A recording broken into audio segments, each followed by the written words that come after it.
just a little bit. Ladies, back to you. All right, thanks, Eric. After Monday's deadly tornado in Oklahoma, the 2-year anniversary of the tornado in Joplin is taking on new significance. KOMU 8's Dan Kennedy joins us now live from Joplin to tell us what the town has planned for today's anniversary. Dan? Megan, Emily, Eric, good morning from Cunningham Park in Joplin, Missouri. It's the second anniversary today of that devastating EF5 tornado that tore apart this town. Cunningham Park, where I am right now, was right across the street from the old St. John's Hospital, which was wiped out during that storm. And I'm joined now by the CEO of that hospital, Gary PULSIPHER. Gary, thank you for being with us this morning. I know you're used to these interviews. We were just talking. This used to be Satellite Row it was a couple days that after day, the storm. for actually a couple of weeks. And you were bouncing around. So we did a few of those. It's good to have you back here, Gary. Can you tell me, 2 years after the storm, you're still rebuilding the hospital. What kind of shape is it in now? You know, our permanent hospital is still a little less than 2 years away from being completed, and it's doing very well. We've got a beautiful new site down by the interstate here in Joplin that'll serve the city well and the communities well. But we're in our third interim hospital now since the storm, and it's functioning very, very well. But yeah, it's been quite a process. For folks in this town who lived through this tornado, there's always that thought in the back of your head that it could happen again.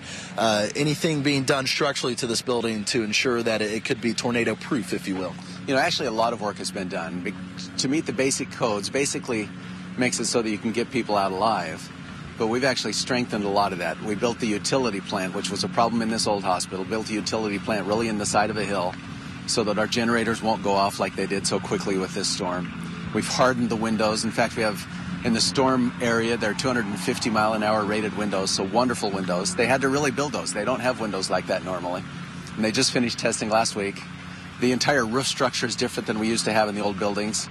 The doors are going to be very different. One of the big problems in those storms is when the wind gets in the hospital, it causes all sorts of problems. So a lot of work. Windows that can withstand 250-mile-per-hour winds. It's incredible. They're amazing. They're amazing. Moore, Oklahoma, just hit a couple days ago by an EF5 tornado. Their hospital was taken out in that. What advice would you give them right now as far as their rebuilding goes? You know, we actually talked to them yesterday, and they've got a great handle on things. You know, really, it's a real challenge, and the advice we gave them is to let the community know, let their coworkers and their good families know that they're rebuilding, that they'll be back.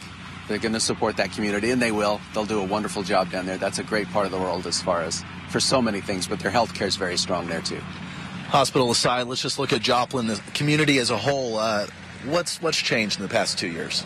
You know, it's really gone very well. It's an impressive process. We're going to have a little celebration, a little memorial today, and the rebuild has gone very well. A number of businesses are back, homes are back. It's gone very, very well.